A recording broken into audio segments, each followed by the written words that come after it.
pa man unta na ihigda-higda, dili na gid nato mapugnan ang oras kay alas 8 na mangyod sa buntag.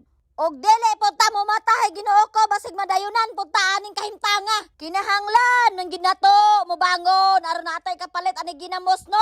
Natay kapadalaan ni sa Pinas Ginoo ko wala matay gisaligan. O ayaw sa among panglelebe kay mosulod sa ko sa CR kay maligo ko. Hoy mao gyud ni akong gidamtan sa CR nga mura ko gades ko aning suga namo Ginoo. Makasaya mapuntag dayang-dayang Ginoo ko.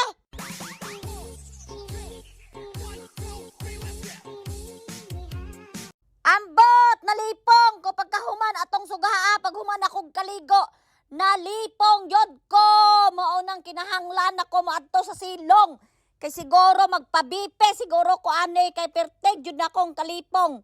Pero mamutang sa kong sunblock sa kong naong kay pertejong inita diri sa kuwet Ginoo ko muratag mapagtong sa kainit. Ambot bitaw perting inita sa kuwet ug maura to munaog nako sa silong kay magpabipi ko ani kay lipong. Ug mao nanay resulta sa sige ni mog sayaw-sayaw mauna. Gapabipi na kay nalipong ko Ginoo ko dogay kay ko nahuman sa kong kalipong.